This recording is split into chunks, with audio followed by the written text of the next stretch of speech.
Welcome back to Local SEO Tactics, where each week we bring you tips and tricks on how to get found online. I'm your host, Jesse Dolan, back with you here on this episode. Today we're going to be talking about optimizing your thank you pages for your website.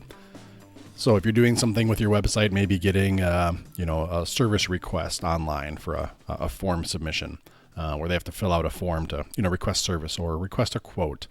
Or maybe it's an opt-in where they're going to, you're going to send them a PDF with some more information. If you have that function on your website to have a customer fill out some kind of a contact form, what you want to do is redirect them to a thank you page for the confirmation. That's what we're going to be talking about today, is that page, that thank you page that you're going to route that traffic to, on how to optimize it and take advantage of it. Before we get into that, I want to mention, as always, our free instant SEO audit on our website, localseotactics.com. Go there, big yellow button. I mean, it's not huge, but it's a yellow button up in the top. Free instant SEO audit. You plug in your page, you plug in your keyword, and you can get a quick SEO score basically for how good your page is for that keyword. I've mentioned before, but it does optimize, or gives you, I should say, feedback on how to optimize the particular page. It's not so much your website in general. So if you have multiple service pages, multiple product pages, use it as many times as you want. It's totally free for each individual page and whatever keyword you're attacking. So check that out, localseotactics.com, and take advantage there. So back for the topic here at hand is, again, optimizing that thank you page. So first things first, if you don't have a thank you page on your website, that's where we're going to start. Why you should. So there's really two options after a client or a prospect fills out a contact form on your website. You can either redirect them to a thank you page, and I'll use that term generically here to refer to whatever the page is that you're going to refer them to afterwards.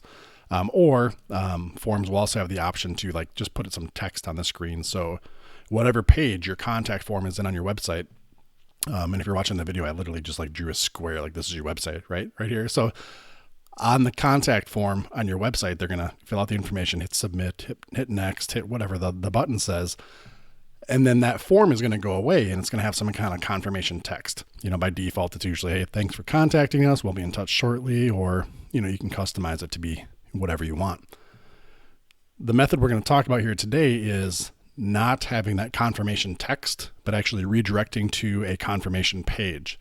However, if your current content management system or your current website setup doesn't allow you to have a custom thank you page that you redirect to, you can apply a lot of the same stuff here still within that kind of on-page text manipulation, right? So if you can't push them to a new page after they fill out your form, and it's just that, where it takes the form down and puts the text back up for a custom message, still incorporate some of the stuff we're talking about here. It's going to be better than nothing.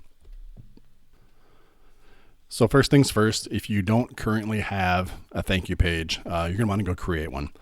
I like to just have the word thanks or thank you in the URL itself, right? So if it's local SEO tactics, it'd be localseotactics.com/thanks or /thank-you, and just call my page that. I like to do that because I feel, Google would kind of know the intent of that page. If it crawls it, it knows you have a thank you page, and it kind of knows what that is. And it's just kind of a standard convention. However, you can call it whatever you want. Doesn't matter as long as you know what it is and that you're going to be using that later. So create your thank you page. And then at some point, you can do this at the very end, or you can do it right now.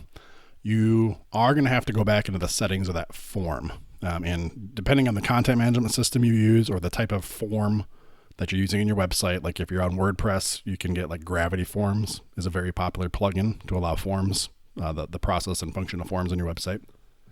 You have to go into the individual form and change the confirmation, the form submit confirmation, to be a page. And there's usually a little radio box where you can, switch from text to page. And once you click page, you can choose from the drop down whatever page it is that you had just created. So make sure at some point you do that, right? You're going to create this thank you page. We're going to talk about optimizing it and what to put on it. But at some point, you do have to go back and tie it into your form submission to make sure that this is where customers go once they fill out that form, right? Otherwise, it's all for naught. So now that you've got your page created, now that you've got it hopefully linked to your contact form or the forms that you have, we got to design the page. So first thing I like to do at least is just make sure at the very top you're communicating thanks, right? thank you for contacting us, thank you for submitting, depending on whatever it was the action that they took. Put something specific and relevant so they know first and foremost that there was success, that their submission went through, that they did it properly. So I like to start off, thank you for contacting us, kind of like a big H1 headline. And then underneath that, some kind of a text about what they should expect as the next action. We'll be in touch shortly. A team member will be calling you. Again, it should be appropriate to the context of whatever the reason they reached out to you. Check your inbox. That PDF is on the way. Just kind of tie that up into a bow, whatever that process was, right? With a quick headline and then just a little text underneath that. Now after this is kind of where, so that's kind of standard stuff, right? After this is where you can really optimize the page. And when we're talking about optimizing it, it's not so much like in a direct SEO, optimization to rank the page. This is kind of more of conversion, building your brand, and really taking advantage of this page. One of the core things that we're trying to avoid with this is having a dead end on your website.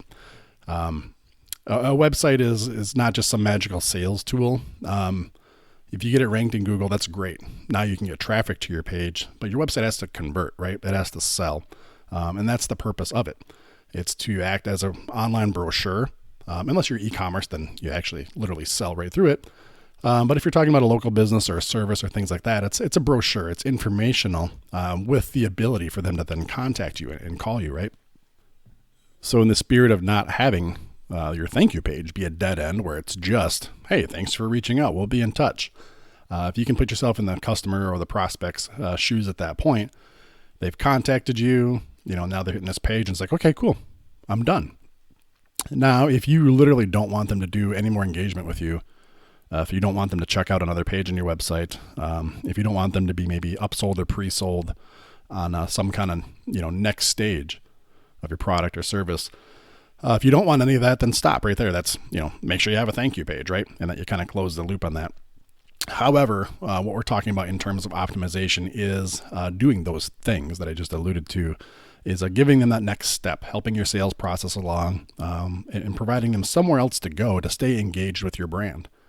Some people like to push people over to social.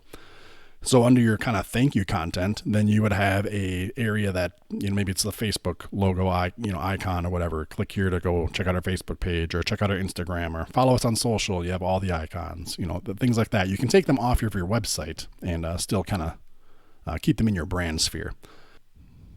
So one example, what you might do there for, let's say a customer contacted you to schedule a service, right? If you're a plumber, auto repair, any kind of service provider, and then somebody's going to contact you to get a quote, get an estimate, or maybe try to book an appointment. They're going to hit this thank you page. You're going to say, we're going to be in touch. And now maybe you have some kind of offer, right? Or subscription plan or something else you'd like them to opt into.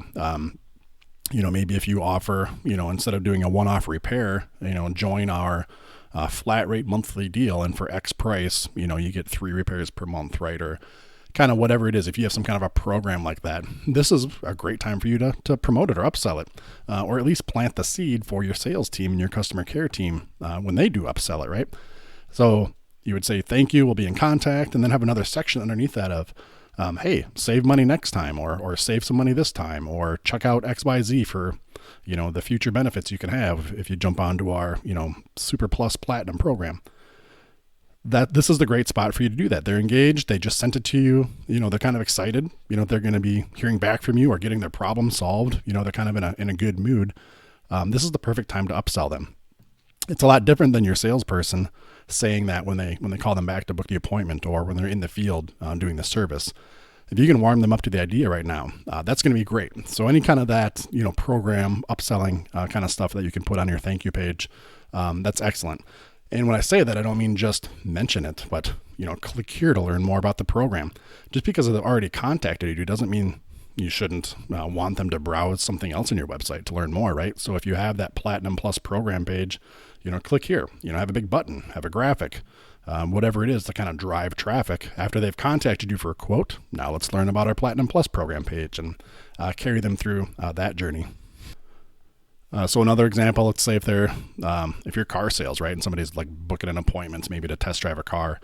If there's something else you want them to be interested, if there's some kind of logic based on they were looking at this particular product, is there an upsell? Is there an add-on? Is there something that's maybe an upgrade, right? If you're looking at a used vehicle, that came in on a certain page and filled out the form, is there a new version of that vehicle you can have them check out after they've requested information on the used one, right?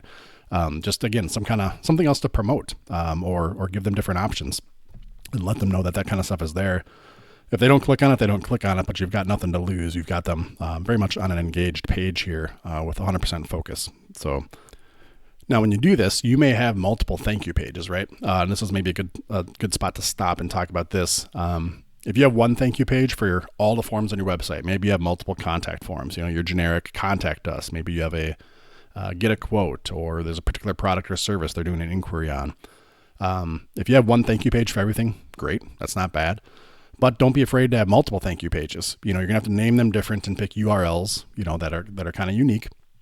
But then that allows you to have a very specific, follow-up message on that thank you page, depending on what it was that they contacted you about, right? So let's, again, I guess, keep it in the car dealership and repair shop theme here. If somebody's contacting you about a purchasing a vehicle versus getting their transmission fixed, a different request, a different upsell, if you will, on the thank you page for those would be ideal. So put some logic into that. And again, don't be afraid to have multiple thank you pages out there. The whole idea here is to match the customer with something else they can do on the journey here, right? So that's only going to do good things for you. And another good use of it is like for affiliate. Depending on what your business is in your industry, maybe you already do some kind of affiliate marketing. But a real crystal clear example for everybody else is links to Amazon. You can go on to Amazon.com and become an affiliate. And what that means is then when you promote a product via Amazon, like we are an affiliate. If you go to our resources page, most of the items on there we are affiliates for. And what that means is when somebody clicks on a link from your website over to, again, Amazon, and buys that product off Amazon, you're going to get a small commission. It could be 1%, 2%, 3%. Nothing much. There's no markup in the product. Amazon just gives you that commission for promoting the product through Amazon. You could buy it anywhere. You might as well buy it through Amazon, and they reward you with helping that. So your thank you page can be a spot to do that as well. It's very passive. Doesn't require any extra work on your part, but if a customer does do that, then you're going to get that affiliate commission. So let's just say a different example. If you're a computer repair company and somebody contacts you about, getting a quote to fix their computer, on the thank you page for that, you can maybe have a link to Amazon for a new monitor or a new mouse. I mean, something that you don't sell. You don't want to cannibalize yourself by pushing people to Amazon. But if somebody's contacting you for a computer repair, that they do use these other computer peripherals, right? And if you don't sell it yourself directly, then throw a link out to Amazon or have a list of top 5 things we recommend to our customers. Just kind of get creative. Again, you don't want to steal from yourself, but if you can promote them through Amazon or any other type of affiliate, this is a great chance for you to do something that's relevant to the avatar or the demographic of that customer, and maybe reap the rewards yourself, of course. So, and last but not least, then the different ideas we have here to help optimize your thank you page is to maybe use it as a 2-part form. Depending on how big your initial contact form was, maybe you want some secondary information. A lot of people, we don't want to fill out giant forms, right, to get a quote or to get a certain PDF we might want to download. And you can play with this yourselves, but maybe you'll have more success if your contact form just, is name, phone number, zip code, and then a paragraph text area for them to input their questions or comments, versus having 17 questions and drop downs and maybe requiring phone number, requiring address, and all this other stuff. If you can think about what's the most minimal information that you want to get and create your first contact form with that. So theoretically, your conversions should go up because it's a simpler form and a lot less barriers for a client to contact you.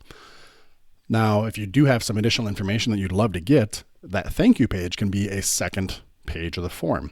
Additional information, it'd help us if we could also know X, Y, and Z, right? So maybe you didn't ask them for their address on that first one just to keep the form shorter, On that second page, you could have, part 2 and just say, hey, we'd also like to know your address and your phone number, business name. whatever else. You can kind of get the idea there and have it be a two-part form. Also very effective for lead generation, and not everybody's going to do the second page, but anybody that does, is a little bit more engaged and gives you the information that you need. So that's pretty much it. There is one little tease we're going to leave at the end here. We're going to be doing another episode that talks about Google Analytics and how to, a couple things, properly set up your Google Analytics, but then how to use it, right? There's a ton of information as it relates to SEO within Google Analytics that we need to be looking at to help guide us in our efforts on what we should be optimizing and where our traffic's coming from, and a whole host of things. One of the cool areas in Google Analytics is setting up goals. And one easy way to measure goals is how many people are hitting your thank you page, right? If they're hitting your thank you page, that means they've requested information or they want to contact you in some way. And without getting too deep into it, like I said, this is going to be another episode we're working on coming up. If somebody comes in through a certain landing page, you'll be able to measure how many visits on your page result in a form submission by being able to track, 200 people a month come into my landing page and 15 hit my thank you page. That means you've had 15 conversions, right? 15 goals completed. And so there's some pretty cool stuff within Google Analytics that you can set up once you start using thank you pages to really know what traffic sources are converting, what landing pages are converting. And inversely, if you've got some landing pages that you think are pretty dang sexy, that you want traffic through and that you expect to be working, but you're showing that they're not getting as many goal completions as your other pages, that's also something very important that we need to know, right? So stay tuned for that. We're going to dive deeper into that. But creating your thank you pages is kind of the step one to allowing that to happen. So we'll do that in a future episode here this week. That pretty much wraps it up for this one. Let's get into our 5-star review of the week. Got a great 5-star review here from No Hammer 420. And he's short and sweet on this one, right? Truly actionable advice. These guys know SEO and do a great job sharing good tactics. Thank you. That's perfect. We do know SEO. We are by no means the SEO experts out there, but this is exactly what we're trying to do, is actionable things that you can take, do to your website, hopefully without a ton of effort, or at least know what should be done if you're having somebody else do it for you, and keep you educated. So appreciate that. If you have left us a review, that's awesome. If you haven't, we would love to hear from you. Go out to localseotactics.com. Go down to the bottom. You have the links to wherever you want to go. Apple Podcasts, Facebook, Google My Business, your choice. We'd love to hear from you. If we keep getting them, we're going to keep reading them, and we really appreciate it. So that's it for this week. We'll wrap it up. Thanks for tuning in, and we'll catch you next time.